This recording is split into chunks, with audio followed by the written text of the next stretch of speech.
Hi viewers, welcome to filmy beat. Mirai చిత్రం రికార్డులు సృష్టిస్తూ దూసుకుపోతోంది.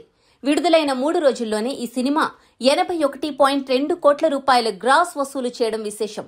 ప్రేక్షకుల నుంచి వస్తోన్న స్పందన, బాక్సాఫీస్ వద్ద నమోదవుతోన్న కలెక్షన్లు చూసి ఫిలిం నగర్లో ప్రతి ఒక్కరూ ఆశ్చర్యపోతున్నారు. సెప్టెంబర్ 12న విడుదలైన ఈ సినిమా మొదటి రోజు నుంచే పాజిటివ్ టాక్తో దూసుకుపోతోంది. యాక్షన్, ఫ్యాంటసీ, ఎమోషనల్ మేళవింపుతో కూడిన ఈ సినిమా అన్ని వర్గాల ప్రేక్షకులను ఆకట్టుకుంటోంది. తేజ సజ్జా ఎనర్జెటిక్ పర్ఫార్మెన్స్, అద్భుతమైన విజువల్స్, మ్యూజిక్, స్క్రీన్ ప్లే సినిమాకు పెద్ద ప్లస్ పాయింట్లుగా మారాయి. ప్రత్యేకంగా యువతకు ఈ సినిమా కొత్త అనుభూతిని అందిస్తోంది. తొలి రోజు దాదాపు 27.2 కోట్ల రూపాయలు వసూలు చేసిన ఈ సినిమా రెండవ రోజు 28.4 కోట్ల రూపాయలు, మూడవ రోజు 25.6 కోట్ల రూపాయలు వసూలు చేసింది.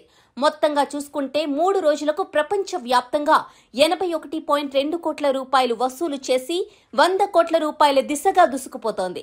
తెలుగు రాష్ట్రాలకే కాకుండా దేశవ్యాప్తంగా అంతర్జాతీయ మార్కెట్లోనూ ఈ సినిమా బలమైన వసూళ్లు సాధిస్తోంది. కుటుంబ ప్రేక్షకుల నుంచి కూడా పెద్ద ఎత్తున రిపీట్ ఆడియన్స్ రావడం సినిమాకు మరింత బలాన్నిస్తోంది. ఈ విజయంతో తేజ సజ్జా కెరీర్ టర్నింగ్ పాయింట్ దిశగా వెళ్తున్నట్లుగా విశ్లేషకులు అభిప్రాయపడుతున్నారు. హనుమాన్, మిరాయి చిత్రాలతో 2 వరుస బ్లాక్ బస్టర్లు అందుకున్న తేజ సజ్జా ఇండస్ట్రీలోని టాప్ హీరోలకు పోటీగా నిలుస్తున్నాడని విశ్లేషకులు అంటున్నారు. తక్కువ బడ్జెట్ లో ఇంత అద్భుతమైన క్వాలిటీ అవుట్పుట్ ని అందించిన దర్శకుడు కార్తీక్ ఘట్టమనేనిపై విశ్లేషకులు, సినీ ప్రముఖులు ప్రశంసలు కురిపిస్తున్నారు.